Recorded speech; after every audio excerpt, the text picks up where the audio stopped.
Volume 2, topic number 10, photoperiodism and vernalization. So photoperiodism he just एक concept आहे की फोटोपिरियडिझम म्हणजे काय हे तुम्हाला माहित पाहिजे. या कन्सेप्टवरती डिरेक्टली क्वेश्चन येत नाही, पण याच्या बेसिसवरती क्रॉप प्रोडक्शन मध्ये क्वेश्चन विचारले जातात.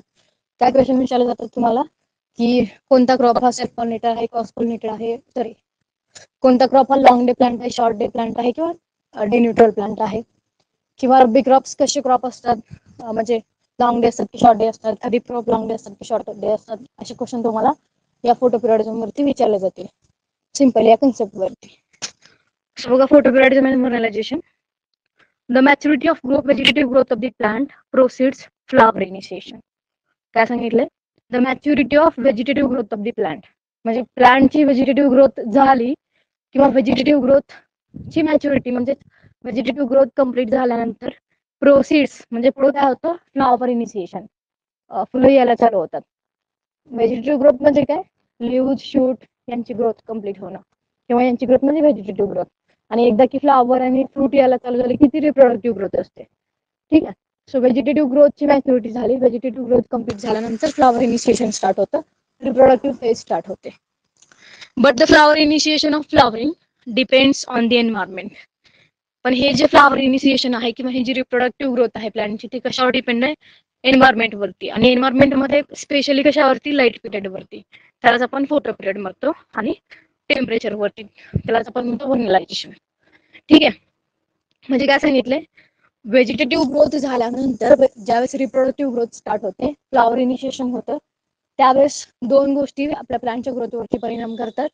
त्या म्हणजे लाईट पिरियड म्हणजे फोटोपिरियडिझम आणि दुसरं म्हणजे टेम्परेचर म्हणजे व्हर्नलायझेशन. ठीक आहे. म्हणून तर ठीक आहे आपण कन्सेप्ट पुढे सांगू की ठीक आहे. बघा जस्ट आपण काय बघितलं की व्हर्नलायझेशन हा टॉपिक आपण बघतोय. आपण काय बघितलं की व्हेजिटेटिव्ह ग्रोथ झाल्यानंतर एक मिनिट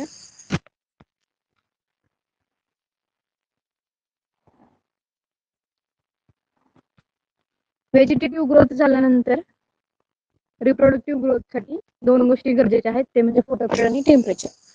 तर आता फोटोपिरियडिझम म्हणजे काय आपण बघूया. Photoperiodism is a physiological response of the plants to relative length of light and dark periods.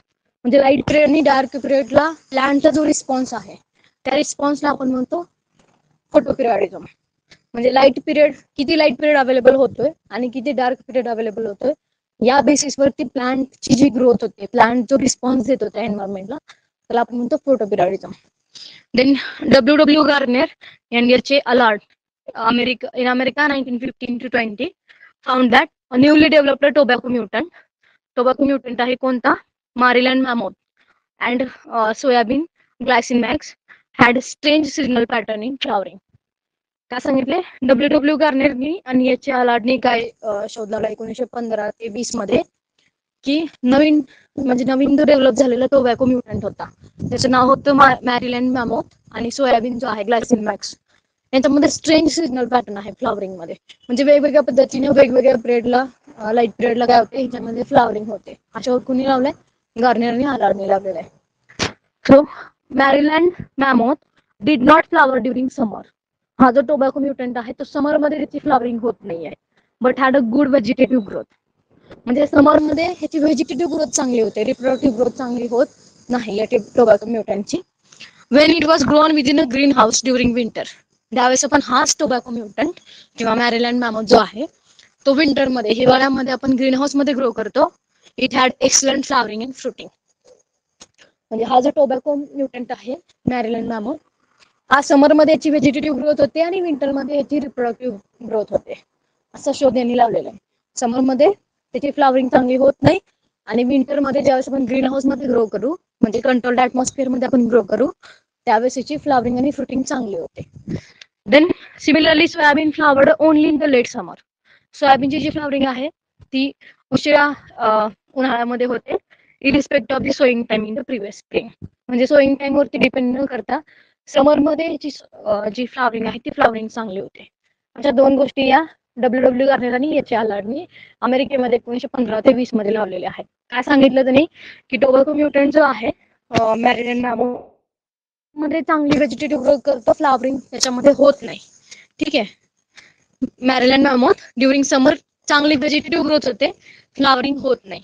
आणि ड्युरिंग विंटर ग्रीन हाऊस मध्ये ग्रो केल्यानंतर गुड फ्लावरिंग आणि फ्रुटिंग आपल्याला भेटते. Then the term photoperiodism was coined by Garner and Allard in 1920 to designate the response of organisms to relative length of day and night, and the photoperiod to designate the favorable length of the day for each plant. आता ही concept जी आहे किंवा मॅरीलँड मॅमॉथ मध्ये जो vegetative growth, reproductive growth कधी होते किंवा soybean मध्ये कधी होते हे ज्यांनी ऑब्झर्व केलं त्यांनीच ही फोटोपिरियडिझमची कन्सेप्ट दिलेली आहे. कोणी? गार्नेर आणि अलार्डने दिली 1920 ला.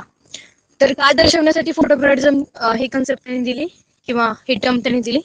Response of organism to relative length of day and night, म्हणजे दिवस आणि रात्र यांना प्लांट रिस्पॉन्स कसा करतो किंवा यांच्या पिरियडला प्लांट रिस्पॉन्स कसा करतो याच्यावरून फोटोपिरियडिझम ही कन्सेप्ट त्यांनी दिली. आणि फोटोपिरियड कशाला म्हणलेलं आहे की favourable length of the day for each plant. प्रत्येक प्लांटला किती लेंथ लागते, किती लांबी, किती पिरियड लागतो ते म्हणजे photoperiod. And they classified the plants into 3 groups according to their photoperiods. म्हणजे पहिल्यांदा एक्सपेरिमेंट केला त्यांनी मॅरीलँड मॅमॉथ वरती, म्हणजे टोबॅको म्युटंट वरती आणि सोयाबीन वरती. मग त्यांना कळालं की त्यांचे वेगवेगळ्या सीझन मध्ये फ्लावरिंग आणि व्हेजिटेटिव्ह ग्रोथ होते आणि त्याच्या बेसिसवरती फोटोपिरियडिझम ही टर्म गार्नेर आणि अलार्डने दिली 1920 ला. आणि फोटोपिरियड सुद्धा ही कन्सेप्ट सुद्धा त्यांनीच दिली. आणि 3 ग्रुप मध्ये किंवा 3 कॅटेगरीज मध्ये त्यांनी फोटोपिरियडिझमच्या बेसिसवरती प्लांट्सना क्लासिफाय केलेलं आहे. सो बघा, त्याच्यामध्ये फर्स्ट आहे short day plant. Short day plant, long day plant आणि डे न्यूट्रल प्लांट.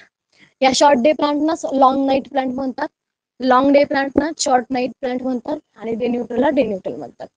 आता मोस्टली तुम्ही ज्यावेळेस क्रॉप प्रोडक्शन शिकलेला असाल त्यावेळेस तुम्ही महत्वाच्या गोष्टी बघितल्या असतील, त्या म्हणजे जे खरीप क्रॉप असतात ते खरीप क्रॉप कसे असतात तर शॉर्ट डे प्लांट असतात. खरीप क्रॉप जे आहेत ते कसे असतात? खरीप क्रॉप हे शॉर्ट डे प्लांट असतात, हे आपण बघितलेलं आहे. आणि रब्बी क्रॉप जे आहे ते लॉंग डे प्लांट असतात. ठीक आहे. आता ही सुद्धा कन्सेप्ट आपण बघितले की खरीप मध्ये शॉर्ट डे प्लांटच आपण का म्हणतो आणि रब्बी मध्ये लॉंग डे प्लांटच का म्हणतो. अजून एकदा बघा की खरीप मध्ये खरीपचे जे क्रॉप असतात त्या क्रॉप आत्ताच आपण बघितलं की फोटोपिरियडची गरज कधी आहे प्लांटना तर फ्लावरिंगच्या वेळेस. फोटोपिरियडची गरज कधी आहे प्लांट्सना? फ्लावरिंगच्या वेळेस. तर जे खरीप क्रॉप आहेत त्या खरीप क्रॉपची फ्लावरिंग होते 3 ते 4 महिन्यांनी. ठीक आहे, बघा नीट. खरीप क्रॉपची जी फ्लावरिंग आहे ती कधी होते? सोईंग नंतर 3 ते 4 महिन्यांनी. सो बघा, खरीप क्रॉप जो आहे तो आपण जून जुलै मध्ये पेरतो, जून जुलै मध्ये. आणि जून जुलै पासून जर आपण 4 महिने जर मोजले, ऑगस्ट, सप्टेंबर, ऑक्टोबर आणि नोव्हेंबर, ऑक्टोबर ते नोव्हेंबर याच्यामध्ये, तर ऑक्टोबर नोव्हेंबर मध्ये विंटर असतो, हिवाळा असतो.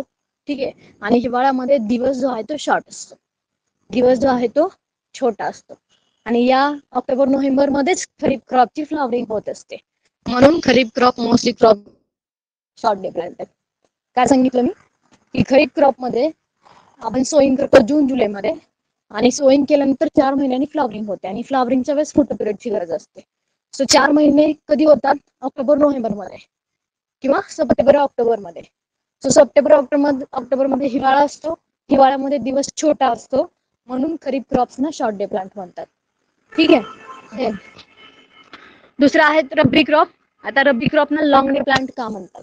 रब्बी क्रॉप मध्ये पण सेमच की रब्बी क्रॉपची सोयी आपण करतो ऑक्टोबर नोव्हेंबर मध्ये किंवा डिसेंबर मध्ये, ऑक्टोबर नोव्हेंबर किंवा डिसेंबर मध्ये. इथून पुढे जर 4 महिने आपण मोजले, सपोज नोव्हेंबर पासून पकडा, डिसेंबर, जानेवारी, फेब्रुवारी आणि मार्च. मार्च मध्ये असतो उन्हाळा, उन्हाळ्यामध्ये दिवस हा मोठा असतो, उन्हाळ्यामध्ये दिवस हा मोठा असतो. So rabi crops are called as long day plants. ठीक आहे. रब्बी क्रॉपना काय म्हणतो आपण? लॉंग डे प्लांट, बिकॉज त्यांची फ्लावरिंग ज्यावेळेस होते त्यावेळेस दिवस मोठा असतो. ठीक आहे. ह्या 2 कन्सेप्ट लक्षात ठेवा. खरीपला शॉर्ट डे का म्हणतो? बिकॉज खरीपच्या फ्लावरिंगच्या वेळेस दिवस हा छोटा असतो. आणि रब्बीला लॉंग डे प्लांट का म्हणतात? तर रब्बीच्या जे क्रॉप आहेत त्यांच्या फ्लावरिंगच्या वेळेस दिवस हा मोठा असतो. सिंपल. ठीक आहे. देन शॉर्ट डे मध्ये बघा, such plants require to flower the day length less than certain critical day length for say 12 hours. म्हणजे ऑफिशियली जर डेफिनेशन जर सांगायची झाली तर डेफिनेशन अशी आहे शॉर्ट डेची, की ज्या क्रॉपना 12 तासापेक्षा कमी लाईट लागते किंवा कमी डे पिरियड लागतो त्यांना म्हणतात शॉर्ट डे. आणि ज्या क्रॉप्सना 12 तासांपेक्षा जास्त लाईट पिरियड लागतो त्यांना आपण म्हणतो लॉंग डे प्लांट. हे पण लक्षात ठेवा. ठीक आहे. ज्या क्रॉप्सना 12 तासापेक्षा कमी काळ लागतो त्या क्रॉपना आपण म्हणतो शॉर्ट डे प्लांट. आणि ज्या क्रॉप्सना 12 तासांपेक्षा जास्त लाईट पिरियड लागतो त्यांना आपण म्हणतो लॉंग डे प्लांट. हे ऑफिशियली डेफिनेशन आहे. So such plants require to flower the day length less than certain critical day length for say 12 hours. And such plants are called as long night plants because for its flowering a uninterrupted dark period is necessary. म्हणजे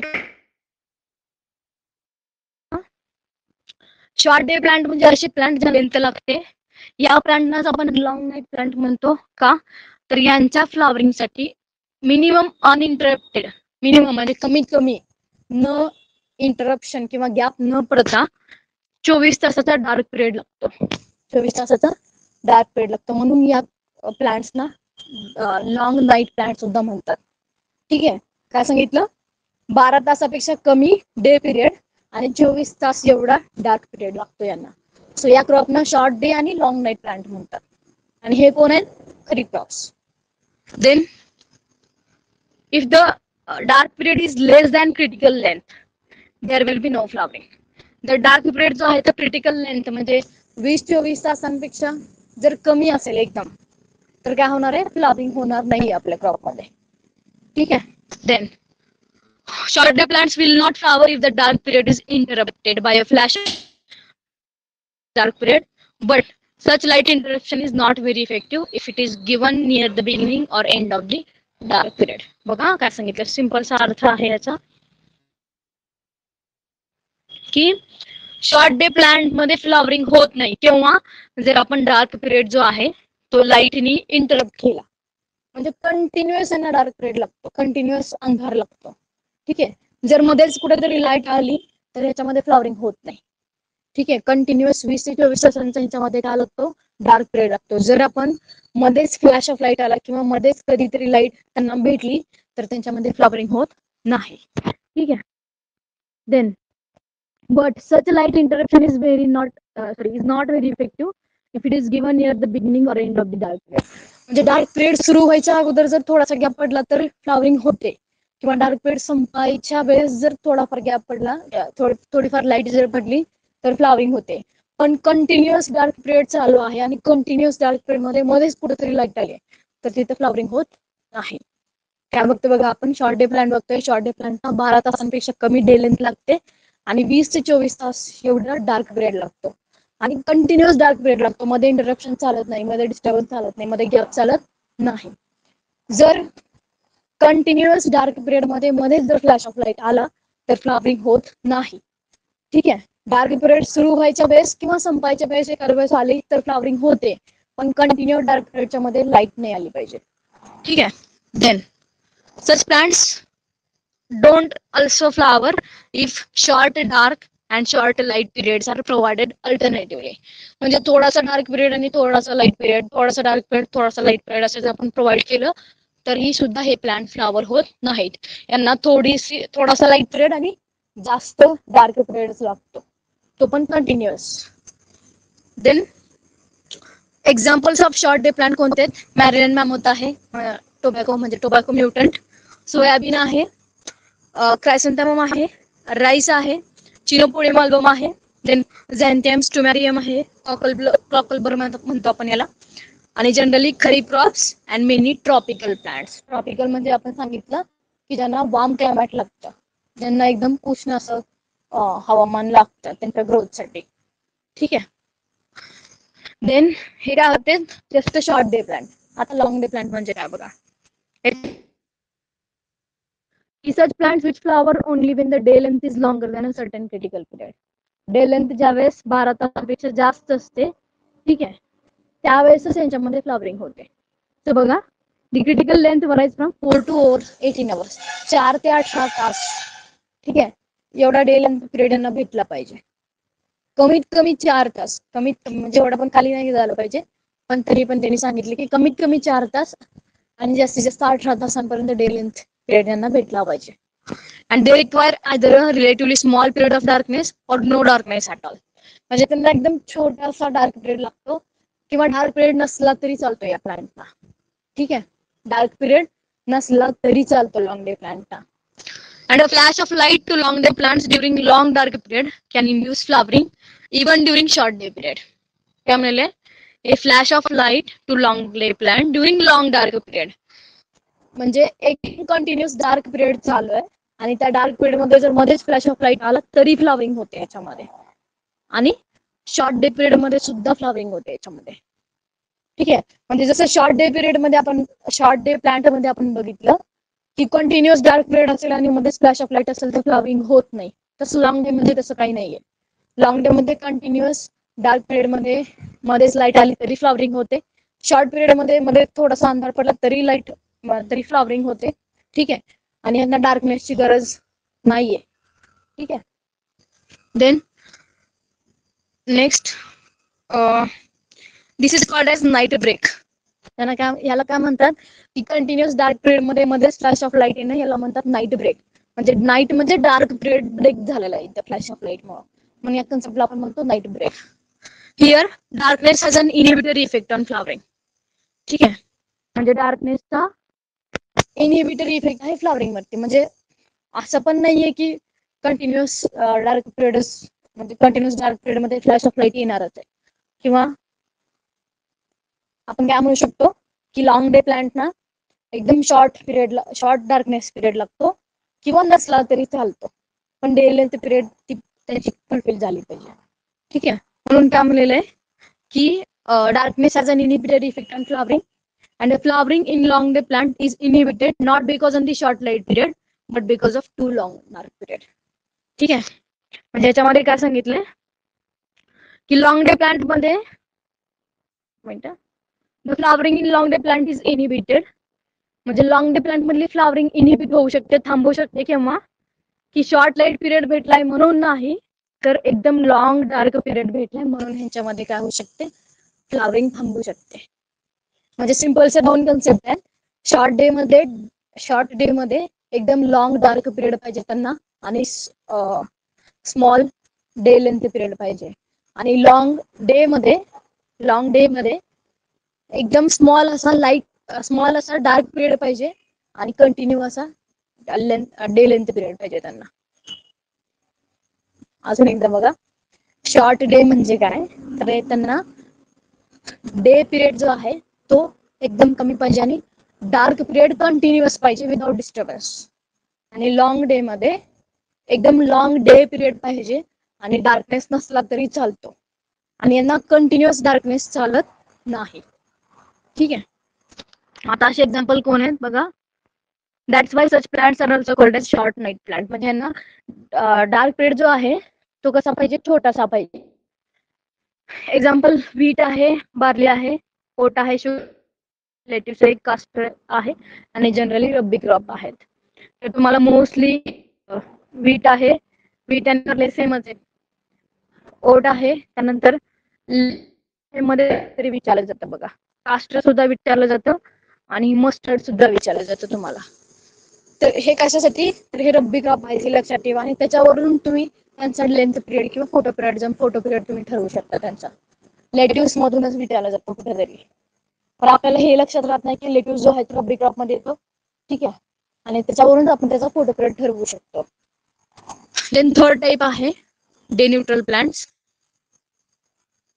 सच plants are unaffected by the day length. म्हणजे काहीच परिणाम होत नाही यांच्यावरती day लेंथचा. हे आहे मेज आपण कधीही ग्रो करतो बघा, रब्बी मध्ये ग्रो करतो, खरीप मध्ये ग्रो करतो, आणि कधी कधी समर मध्ये पण ग्रो करतो. टोमॅटो आहे, सनफ्लावर आहे, हे सुद्धा लक्षात ठेवा बरं का. आता आपण बघतो, म्हणजे आपण हे ऐकतो की सनफ्लावर जो आहे तो काय करतो, जशी सूर्याची म्हणजे सूर्य ज्या दिशेला असेल तिकडं असेल त्याचे जे फुल आहे त्याचे मान फिरवतो असं आपण ऐकलेलं आहे. त्याच्यामुळे आपल्याला काय वाटतं की ह्याच्यावरती फोटो पिरियडचा परिणाम होत असेल. असं काही नाहीये, सनफ्लावर हा डे न्यूट्रल प्लांट आहे, लक्षात ठेवा. देन आहे कॉटन, कुकुंबर आणि बाल्सम. हे काय लक्षात ठेवा, हे महत्वाचे चार जे हायलाइट केलेले आहेत ते सगळ्यात महत्वाचे डे न्यूट्रल प्लांट आहेत. कोणते, मेज, टोमॅटो, सनफ्लावर आणि कॉटन. मेज, टोमॅटो, सनफ्लावर आणि कॉटन. देन बघा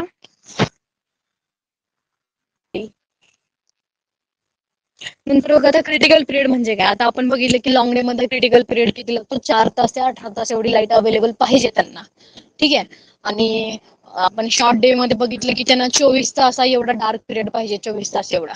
सो हे काय आहेत, क्रिटिकल पिरियड आहेत, म्हणजे एवढे तास त्यांना डार्कनेस किंवा लाईट पाहिजेच पाहिजे. सो बघा, it is the photoperiod required to induce flowering. म्हणजे फ्लावरिंग इंड्यूस करण्यासाठी जेवढा फोटो पिरियड लागतो, जेवढा फोटो पिरियड गरजेचा आहे, ज्याच्यामुळे फ्लावरिंग होणार आहे, त्या पिरियडला आपण म्हणतो क्रिटिकल पिरियड. फॉर एक्झाम्पल बघा, for Maryland Mammoth tobacco critical day period, सीडीपीचा लॉंग फॉर्म लक्षात ठेवा. कुठं कुठं सीडीपी हा कन्सेप्ट म्हणजे असं दिलं जातं, त्यावेळेस लक्षात ठेवा की CDP stands for critical day period is 12 hours and for Xanthium it is 15.5 hours. म्हणजे मॅरिलन मेमोसाठी 12 तास एवढा काय म्हणतो आपण डे पिरियड पाहिजे, आणि झॅन्थियम साठी 15.5 तास एवढा, म्हणजे 15.5 तास एवढा डे पिरियड पाहिजे. क्रिटिकल डे पिरियड लक्षात ठेवा, सीडीपी दोन्हीचा objective. Then photoperiodic induction म्हणजे काय बघा. In short day and long day plants, a continuous favorable photoperiod till blossoming is not essential, but few days exposure to appropriate photoperiod is enough to induce flowering. काय म्हणाले बघा, फोटोपिरियड induction म्हणजे काय की short day आणि long day plant मध्ये continuous favourable photo period, जोपर्यंत blossoming म्हणजे जोपर्यंत कळ्या वगैरे येत नाहीत तोपर्यंत कंटिन्युअस फोटो पिरियड पाहिजे असं नाहीये. ठीक आहे, ठीक आहे. Is not essential but few days exposure to appropriate photoperiod, म्हणजे काही दिवसच पाहिजे एवढा अप्रोप्रिएट असेल तर फोटो पिरियड भेटला तरी त्यांच्यामध्ये फ्लावरिंग होते. कंटिन्युअस जोपर्यंत फ्लावर येत नाही तोपर्यंतच त्याच्यामध्ये फोटो पिरियड असावा असं काही नाहीये.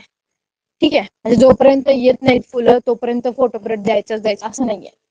ठीक आहे, जेवढा गरजेचा आहे तेवढा जरी दिला तरी त्यांच्यामध्ये फ्लावरिंग होते. दिस फोटोपिरियडिक influence This photoperiodic influence persists even when a treated plant is kept in unfavorable photoperiods. म्हणजे जरी तुम्ही अनफेवरेबल फोटोपिरियड मध्ये हे प्लांट तुम्ही ठेवले तरी त्यांच्यामध्ये फ्लावरिंग होते. म्हणजे एकदा की त्यांना पाहिजे तेवढा फोटोपिरियड भेटला की नंतर त्यांना फोटोपिरियड नसला तरी चालतो, तरी त्यांच्यामध्ये फ्लावरिंग ही होते. म्हणजे काय सांगितलं बघा, फोटोपिरियडिक इंडक्शन म्हणजे काय की जेवढा फोटो पिरियड गरजेचा आहे तेवढा प्रोव्हाइड केला की त्यांच्यामध्ये फ्लावरिंग होते. कंटिन्युअस फ्लावरिंग होईपर्यंत फोटो पिरियड भेटावा अशी कोणतीही इथं कंडिशन नाहीये. देन बघा, this initially important effect of flowering is known as photoperiodic induction किंवा फोटो इंडक्शन. हा जो परिणाम आहे, हा जो इफेक्ट आहे, याला आपण म्हणतो फोटोपिरियडिक इंडक्शन. म्हणजे अप्रोप्रिएट फोटो पिरियड भेटला की विषय संपला, फ्लावरिंग होणार. ठीक आहे.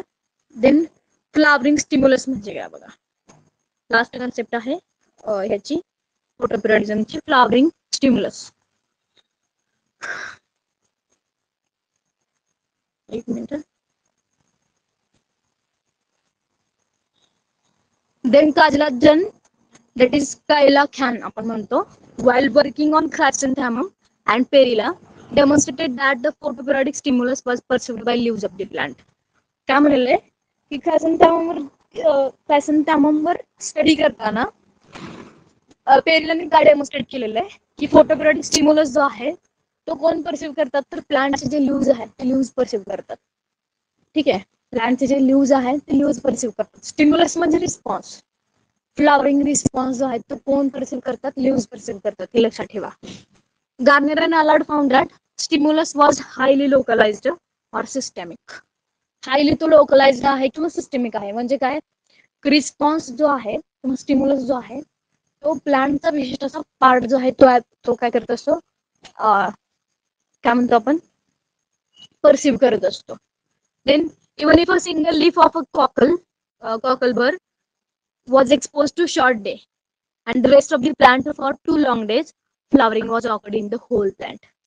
म्हणजे काय म्हणले बघा, गार्नियर आणि अलार्डनी काय सांगितलंय की जो स्टिम्युलस आहे तो लोकलाइज्ड आहे किंवा सिस्टेमिक आहे. सिस्टेमिक म्हणजे काय, तुम्ही एका पानाला जरी त्या फोटो पिरियडला एक्सपोज केलं तरी मध्ये फ्लावरिंग होणार. म्हणजे एका ऑर्गनला जरी, एका पार्टला जरी तुम्ही फोटो पिरियडला एक्सपोज केलं तरी पूर्ण होल प्लांट मध्ये फ्लावरिंग होणार. ठीक आहे, म्हणजे काय म्हणलेलं आहे, एखादा प्लांट आहे, त्या प्लांटच्या जस्ट एका पानाला तुम्ही फोटो पिरियडला जर तुम्ही एक्सपोज केलं आणि बाकीचे राहिलेले जे पार्ट आहेत त्या सगळ्यांना फोटो पिरियडला एक्सपोज नाही केलं तरी पूर्ण प्लांट मध्ये काय होणार, फ्लावरिंग होणार. म्हणून म्हणलेलं आहे की फोटो पिरियड स्टिम्युलस जो आहे तो कसा आहे, एकदम सिस्टेमिक आहे. सिस्टेमिक मीन्स एक जरी ऑर्गन तुम्ही एक्सपोज केला तरी त्यांच्यामध्ये फ्लावरिंग होणार. It means that the stimulus is systemic. ठीक आहे. आणि आपण काय बघितलं की पेलार्डनी सांगितलंय की क्रायसॅन्थेमम मध्ये जो हा स्टिम्युलस आहे तो कोण परसिव्ह करतोय, कोण घेतोय, तर लिव्स घेतात प्लांटचे. Then natural leaves are very sensitive to the photoperiodic stimulus, while very young and old leaves are generally insensitive. म्हणजे सगळ्यात पहिल्यांदा हा स्टिम्युलस जो आहे तो परसिव्ह कोण करतात, कोण घेतात सगळ्यात पहिल्यांदा, तर मॅच्युअर जे लिव्ह आहेत, मॅच्युअर. ठीक आहे, म्हणजे मॅच्युअर झालेले, म्हणजे आपण काय म्हणू शकतो की एकदम मीडियम एजचे, खूप यंग पण नाही आणि खूप ओल्ड पण नाही, खूप यंग लिव्स पण नाही आणि खूप ओल्ड लिव्स पण नाही, मीडियम जे मॅच्युअर झालेले आहेत आता ते लिव्स जे आहेत ते काय करतात, या फोटोपिरियोडिक स्टिम्युलस जो आहे तो परसिव्ह करतात fastly. Then green colour of light spectrum is normally ineffective in inducing flowering. म्हणजे फ्लावरिंग इंड्यूस करण्यासाठी ग्रीन कलर हा इनइफेक्टिव्ह आहे म्हणलेला आहे. फ्लावरिंग इंड्यूस करण्यासाठी ग्रीन कलर हा इनइफेक्टिव्ह आहे. Whereas blue colour induces poor flowering. Green colour हा इनइफेक्टिव्ह आहे, ग्रीन कलरनी काहीच परिणाम होत नाही, आणि ब्लू कलरनी एकदम पुअर फ्लावरिंग होते, म्हणजे थोडीफार फ्लावरिंग होते. It is the red spectrum wavelength of 580 nanometer to 680 nanometer of light, which is most effective for inducing flowering in both short day and long day plant. इथे 3 objective तुम्ही बघितले याच concept मध्ये. कोणते? ग्रीन लाईट ही इनइफेक्टिव्ह आहे flowering साठी, blue light नी poor flowering होते, आणि रेड लाईट एकदम परफेक्ट आहे. ती पण किती नॅनोमीटरची? 580 ते 680 नॅनोमीटरची. 4 ऑब्जेक्टिव्ह लक्षात ठेवा. ग्रीन लाईट इनइफेक्टिव्ह आहे, then blue light poor flowering cause करते, आणि रेड लाईट एकदम बेस्ट आहे फ्लावरिंग साठी. किती वेवलेंथची? 580 ते 680 वेवलेंथची, लक्षात ठेवा. आणि दोन्ही मध्ये, शॉर्ट डे आणि लॉंग डे दोन्ही मध्ये.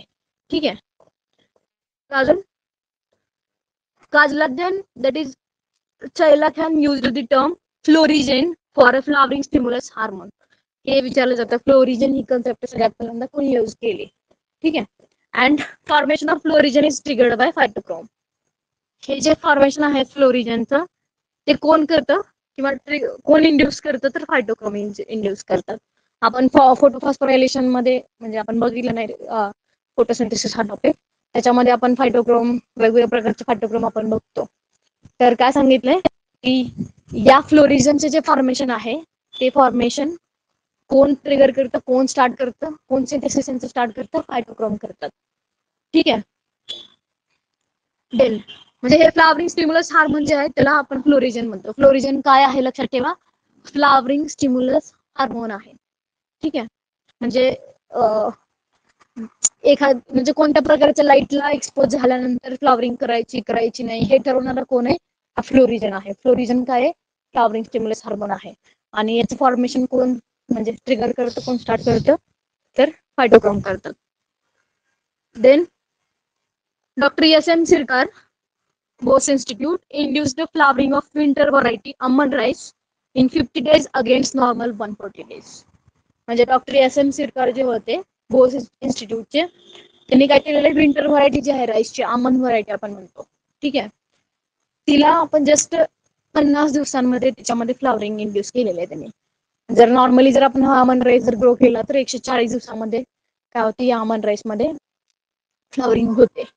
पण ही कन्सेप्ट म्हणजे फ्लावरिंग स्टिम्युलस हार्मोन ही कन्सेप्ट यूज करून डॉक्टर SM सिरकारने काय केले, आमंड राईस मध्ये जस्ट 50 दिवसांमध्ये फ्लावरिंग इंड्यूस केलेली आहे. ठीक आहे. इथपर्यंत काय होती कन्सेप्ट, फोटोपिरायडिझम. इथपर्यंत कन्सेप्ट होती फोटोपिरायडिझम. आवाज येतोय का?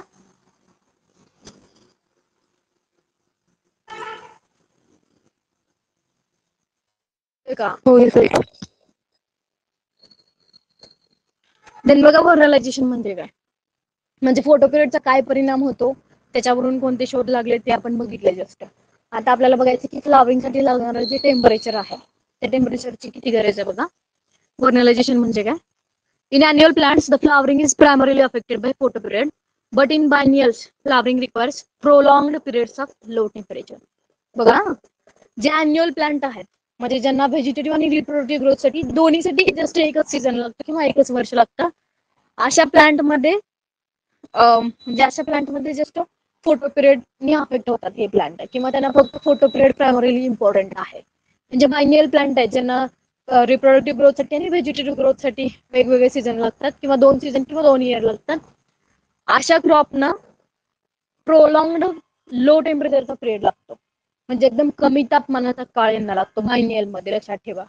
आपण काय बघतोय, अॅन्युअल जे प्लांट आहेत त्यांना जस्ट फोटो पिरियड असला तरी चालतो, पण जे बायनियल आहेत त्यांना फोटो पिरियड तर लागतोच लागतो. त्यासोबतच प्रोलॉंग्ड पिरियड म्हणजे जास्तीचा काळ जो आहे तो लो टेम्परेचरचा काळ यांना लागतो. लो टेम्परेचरचा काळ म्हणजेच व्हर्नलायझेशन. लक्षात ठेवा. So the effect of temperature is secondary to light. Effect of temperature is secondary to light म्हणजे लाईट नंतर सगळ्यात महत्वाचा जो फॅक्टर आहे जो परिणाम करतो क्रॉप ग्रोथ वरती तो आहे temperature. Firstly, G. Gassner of Germany in 1918 reported that the effect of temperature or reproductive development, की जी गॅसनर जे आहेत जर्मनीचे त्यांनी 1918 मध्ये हा जो टेम्परेचरचा रिप्रोडक्टिव्ह डेव्हलपमेंट वरती जो परिणाम आहे तो यांनी म्हणजे दिलेला आहे सगळ्यात पहिल्यांदा. सो वर्नल म्हणजे स्प्रिंग. वर्नल म्हणजे स्प्रिंग. वर्नलचा अर्थ काय होतो? Spring. So the term vernalization was coined by T.D. Lysenko in 1920. बघा 1920 लाच फोटोपिरियडिझम या शब्दाचा शोध लागलेला आहे. कोणी लावलाय? गार्नर आणि अलार्डने लावलेला आहे.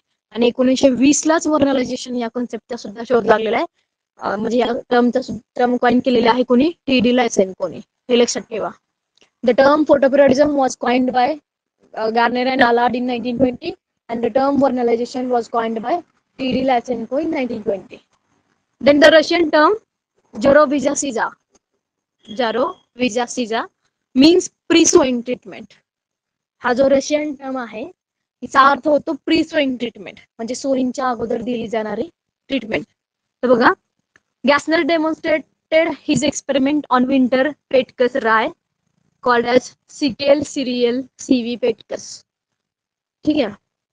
म्हणजे या गॅसनरने काय केलेलं आहे?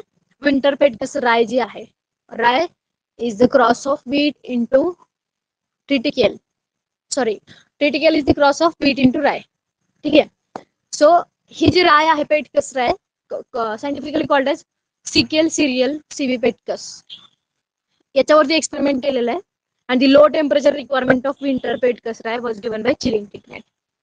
जी लो टेम्परेचर रिक्वायरमेंट होती या पेटकस रायला ती कशी प्रोव्हाइड केली गेली? Chilling treatment. चिलिंग म्हणजे एकदम थंड. थंड म्हणजेच लो टेम्परेचर, एकदम कमी टेम्परेचरची ट्रीटमेंट दिलेली आहे. देन द इम्बाइब्ड सीड्स म्हणजे वॉटर सोकिंग ज्यांच्यामध्ये झालेली आहे ते stored at 2 to 5 degree Celsius for 5 to 6 weeks. म्हणजे पूर्णतः पाण्याने काय झालं ते सीड जे आहेत ते फुगलेले आहेत म्हणजे वॉटर सोकिंग झालेले, इम्बिबिशन झालेलं आहे त्यांच्यामध्ये. ते 2 ते 5 डिग्री सेल्सिअसला 5 ते 6 आठवडे आपण काय केलं? स्टोअर करून ठेवलं. And then was sown in the spring season. नंतर आपण काय केलं? स्प्रिंग सीझन मध्ये त्याची सोईंग केली. बघा आता पूर्ण गोष्टींचा अर्थ लावायचा. बघा, वर्नलायझेशन म्हणजे लो टेम्परेचर म्हणजे 2 ते 5 डिग्री सेल्सिअस. वर्नल म्हणजे स्प्रिंग. ठीक आहे. म्हणजे आणि प्री सोईंग म्हणजे सोईंगच्या अगोदर. या 3 गोष्टी लक्षात ठेवा. वर्नल म्हणजे स्प्रिंग, वर्नलायझेशन म्हणजे लो टेम्परेचर आणि प्री सोईंग ट्रीटमेंट म्हणजे बघा आता काय सांगितलंय की आपल्याला काय करायचंय? वर्नलायझेशन करायचंय. ठीक आहे. आपल्या क्रॉपला प्री सोईंग ट्रीटमेंटची गरज आहे वर्नलायझेशनची. ठीक आहे.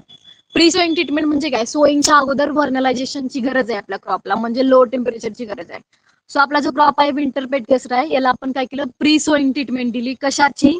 एकदम लो टेम्परेचरची म्हणजेच चिलिंग ट्रीटमेंट दिली. किती टेम्परेचर मध्ये? 2 ते 5 डिग्री सेल्सिअस टेम्परेचर मध्ये आपण 5 ते 6 वीक सोईंगच्या अगोदर आपण हा स्टोअर केला. आणि वर्नल म्हणजे स्प्रिंग आणि नंतर त्याची स्प्रिंग मध्ये आपण सोईंग केली. अजून एकदा बघा, आपल्या क्रॉपला प्री सोईंग ट्रीटमेंटची गरज आहे. कोणत्या? वर्नलायझेशन या ट्रीटमेंटची. वर्नलायझेशन म्हणजे लो टेम्परेचर म्हणजे चिलिंग ट्रीटमेंट म्हणजेच कमी टेम्परेचर म्हणजे 2 ते 5 डिग्री सेल्सिअस. ती ट्रीटमेंट आपण दिली. 5 ते 6 वीक आपण त्याला स्टोअर करून ठेवलं आणि नंतर त्याला स्प्रिंग मध्ये सोईंगची गरज आहे आणि ते स्टोअर केल्यानंतर आपण स्प्रिंग मध्ये सोईंग केली याची.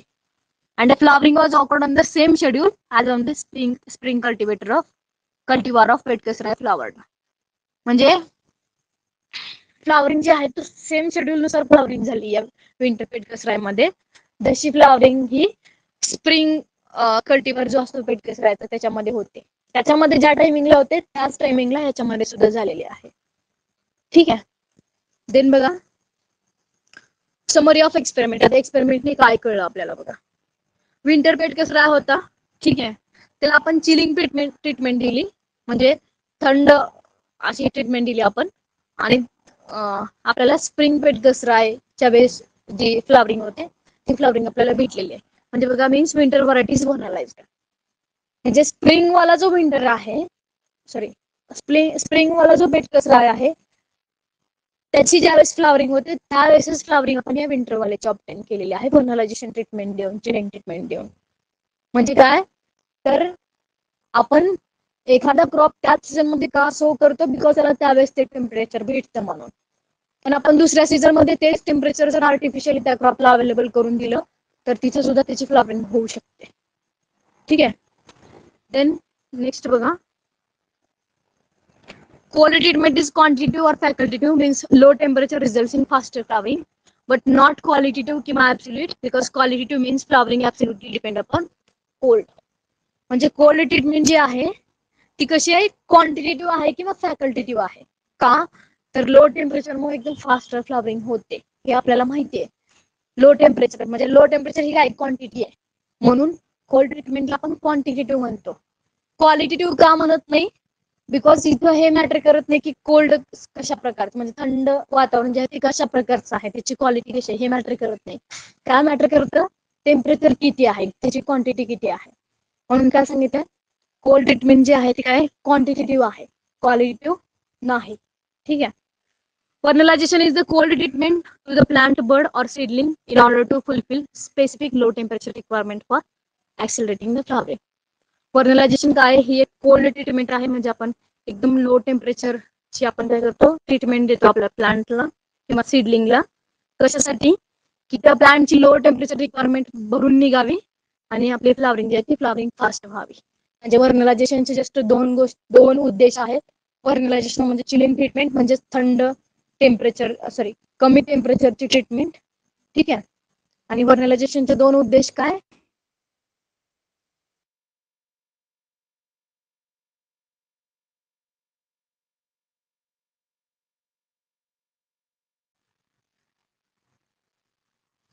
व्हर्नलायझेशनचे दोन उद्देश काय आहेत, जस्ट काय की आपल्या क्रॉपची जी लो टेम्परेचर आहे ती फुलफिल होणं आणि आपली फ्लावरिंग जी आहे ती ऍक्सेलरेट होणं. In other words the acquisition or hastening of ability of flower by chilling treatment is called as vernalization किंवा यारोवायझेशन रशियन टर्म मध्ये आपण म्हणतो. म्हणजे काय, द ऍक्विजिशन किंवा हॅस्टनिंग ऑफ ऍबिलिटी टू फ्लावर, म्हणजे फ्लावरिंगची जी ऍबिलिटी आहे ती काय करणार, फास्ट करणार by chilling treatment. Chilling treatment देऊन आपली जी फ्लावरिंग आहे फ्लावरिंग एकदम फास्ट टर्न करणं, एकदम त्याचा स्पीड वाढवणं, त्याचा ऍक्सेलरेट करणं, म्हणजे त्याला आपण म्हणतो व्हर्नलायझेशन. आणि रशियन टर्म मध्ये याला यारोवायझेशन म्हणतात, लक्षात ठेवा. साइट ऑफ व्हर्नलायझेशन कोणती आहे, ग्रोइंग पॉइंट म्हणजे अपायकल बर्ड किंवा अर्ली स्टेजेस ऑफ जर्मिनेशन किंवा embryo undergoing rapid cell division किंवा इनिशिएटिंग मेटाबॉलिक प्रोसेसिंग शूट किंवा मेरिस्मॅटिक झोन जे आहेत, म्हणजे जिथून ग्रोथ होत असते प्लांटची त्या ठिकाणी आपण काय करू शकतो, व्हर्नलायझेशन करू शकतो, चिलिंग ट्रीटमेंट देऊ शकतो. जिथून ग्रोथ होते, मग ते अपायकल बर्ड असतील किंवा अर्ली स्टेज असेल जर्मिनेशनची किंवा एम्ब्रिओ ज्याचा सेल डिव्हिजन व्हायला ज्याच्यामध्ये, किंवा ज्याच्यामध्ये असं शूट ज्याच्यामध्ये मेटाबॉलिक प्रोसेस स्टार्ट व्हायला, किंवा मेरिस्टमॅटिक झोनला सुद्धा आपण काय करू शकतो, हे व्हर्नलायझेशन ट्रीटमेंट देऊ शकतो. It means dividing cells are the site of vernalization. जिथं सेल डिव्हिजन स्टार्ट होतंय किंवा जिथं सेल डिव्हिजन चालू आहे, म्हणजे जिथं ग्रोथ चालू आहे, ती आपण काय म्हणू शकतो, व्हर्नलायझेशनची साइट आहे असं आपण म्हणू शकतो. कारण काय का, the growth substance formed by low temperature induction was named vernalin by G. Melchers in 1939. ठीक आहे. Growth substance form by low temperature. Low temperature मग काय होतं, एक ग्रोथ सबस्टन्स जो आहे तो तयार होतो, ज्याला नाव दिले व्हर्नॅलिन. कोणी दिले? जी मेल्चरने दिले 1939 ला. According to Michael Chelakhan in 1968, there were two substances responsible for vernalization. Vernalization साठी दोन सबस्टन्सेस रिस्पॉन्सिबल आहेत. कोणते? जिबरलिन किंवा जिबरलिन आणि अँथेसिन. हे दोन सबस्टन्स जे आहेत ते व्हर्नलायझेशन साठी रिस्पॉन्सिबल आहेत. दोन्ही लक्षात ठेवा. आता आपण बघितलं की व्हर्नलायझेशन म्हणजे काय, म्हणजे चिलिंग ट्रीटमेंट म्हणजे काय. म्हणजे रिमूव्हल आणि vernalization means chilling treatment. So vernalization effect is reversible. म्हणजे व्हर्नलायझेशनचा जो परिणाम आहे तो उलटा होतो इथं. आता काय होतं बघा, इफ द व्हर्नलाइज्ड सीड और plant is kept at high temperature, म्हणजे ज्या सीडला आपण चिलिंग ट्रीटमेंट दिलेली आहे, एकदम कोल्ड ट्रीटमेंट दिलेली आहे, त्या सीडला जर आपण हाय टेम्परेचर मध्ये ठेवलं, ठीक आहे, just after the vernalization, the effect of low temperature treatment is completely removed. This process is called as devernalization. म्हणजे ज्या सीडला आपण लो टेम्परेचरची ट्रीटमेंट दिली, चिलिंग ट्रीटमेंट दिली, ती चिलिंग ट्रीटमेंट दिल्या लगेच जर त्या सीडला आपण हाय टेम्परेचरची ट्रीटमेंट दिली, ठीक आहे, वार्म ट्रीटमेंट जर दिली, तर तिच्यामध्ये जो व्हर्नलायझेशनचा इफेक्ट डेव्हलप झालेला आहे तो निघून जातो, म्हणजे डिव्हर्नलायझेशन होतं. ठीक आहे, म्हणजे त्या सीडला लो टेम्परेचरची गरज होती, ती आपण दिली, म्हणजे व्हर्नलायझेशन केलं.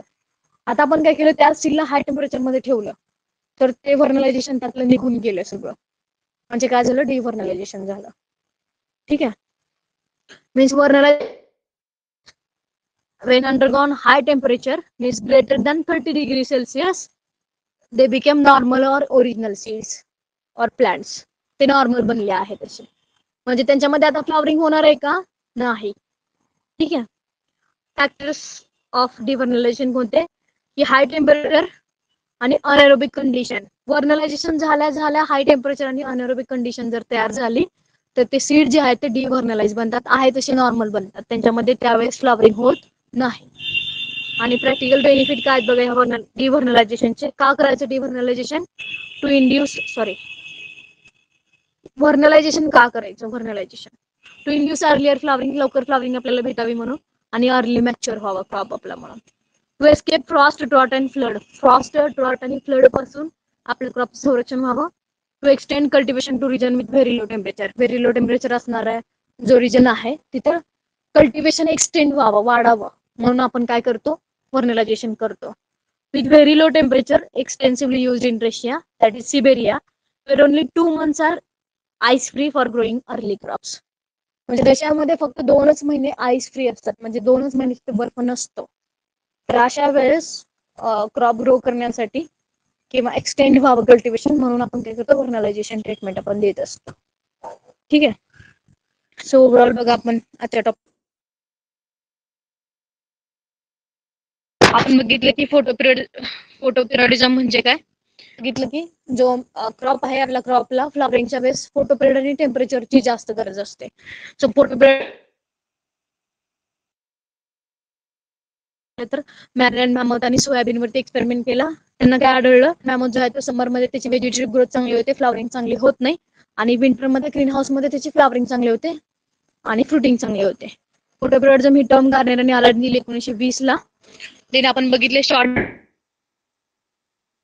म्हणतो. शॉर्ट डे म्हणजे त्यांना 12 तास लाईट लागते, 12 तासापेक्षा कमी लाईट लागते, आणि 24 तास डार्क पिरियड यांना लागतो. देन आपण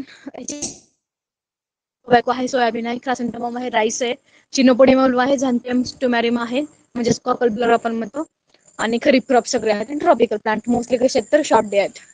लॉंग डे प्लांट आपण बघितले की लॉंग डे मध्ये आपण बघितलं की क्रिटिकल पिरियड किती लागतो? 4 ते 18 तास यांना डे पिरियड लागतो, आणि राहिलेले थोडेफार तास जे आहेत त्यांना डार्क पिरियड लागतं, किंवा डार्क पिरियड नसला तरी यांना चालतो. देन यांना शॉर्ट नाईट पिरियड आपण म्हणतो. याचे एक्झाम्पल आहेत wheat, barley, oat, sugar beet, spinach, lettuce, castor आणि जनरल सगळे रब्बी क्रॉप. डे न्यूट्रल मध्ये 4 महत्वाचे एक्झाम्पल लक्षात ठेवा: मेज, टोमॅटो, सनफ्लॉवर आणि कॉटन, आणि कुकुंबर आणि बाल्सम.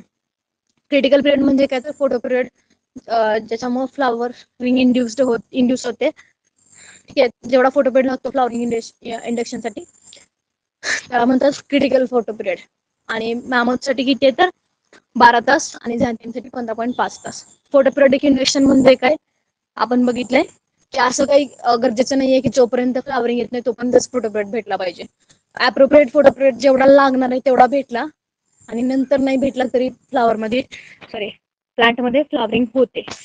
देन आपण बघितलं की फ्लावरिंग स्टिम्युलस म्हणजे आपण काय बघितलं याच्यामध्ये की जस्ट प्लांटच्या एका पार्टला जरी पाहिजे तेवढा फोटो पिरियड भेटला तरी त्यांच्यामध्ये फ्लावरिंग होते. ठीक आहे. आणि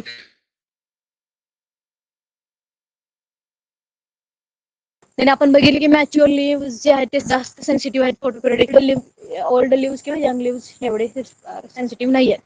आपण बघितलं की ग्रीन लाईट ही काहीच परिणाम करत नाही फ्लावरिंग वरती. ब्ल्यू नी एकदम पुअर फ्लावरिंग होते आणि रेड लाईट एकदम बेस्ट आहे 580 ते 680 नॅनोमीटर एवढी. फ्लोरिजन हा स्टिम्युलस हार्मोन आहे तो बघितला. त्याचा ट्रिगर कोण करतो? फायटोक्रोम करतो. आणि डॉक्टर एस एम सिरसारनी यांनी काय केलेलं आहे तर आमन राईस जस्ट 50 दिवसांमध्ये त्याची फ्लावरिंग करून दाखवलेली आहे. व्हर्नलायझेशन आपण बघितलं की अॅन्युअल प्लांटला जस्ट फोटो पिरियडची गरज आहे आणि बायनियलला फोटो पिरियड ॲज वेल एज व्हर्नलायझेशन म्हणजे लो टेम्परेचरची सुद्धा गरज आहे. व्हर्नलायझेशन ही टर्म टीडी लायसन कोण दिलं 1920 लाच. आणि तिथे आपण बघितलं की हा जो गॅस होता त्यांनी विंटर पेट कसं ड्रायव्हरती एक्सपेरिमेंट केला. देन आपण व्हर्नलायझेशन बघितलं, साईट ऑफ व्हर्नलायझेशन बघितले की डिवायडिंग सेल जे आहे ते साईट ऑफ व्हर्नलायझेशन आहे. व्हर्नॅलिन हा जो ग्रोथ सबस्टन्स आहे तो जी मेल्चरने कॉइन केला. आणि मिकेल चैलख्यानुसार जिब्बलिन आणि अँथेसिन हे दोन काय आहेत तर व्हर्नलायझेशनसाठी रिस्पॉन्सिबल असणारे सबस्टन्सेस आहेत. डिव्हर्नलायझेशन म्हणजे काय, ज्या सीडचं व्हर्नलायझेशन केलेलं आहे त्यांना हाय टेम्परेचरला एक्सपोज केलं आणि अनरोबिक कंडिशनला एक्सपोज केलं तर त्यांच्यामध्ये डिव्हर्नलायझेशन होतं, त्यांचं व्हर्नलायझेशन निघून जातं. आणि लास्ट आपण प्रॅक्टिकल बेनिफिट बघितले की का व्हर्नलायझेशन गरजेचं आहे. This is all about topic number 10 photoperiodism and vernalization complete झालेला आहे आपला. उद्याच्या लेक्चरला ऍग्रिकल्चरल एंटमॉलॉजी इंट्रोडक्शन हा टॉपिक आपला कम्प्लीट होईल. ह्याच्यामध्ये काय अडचण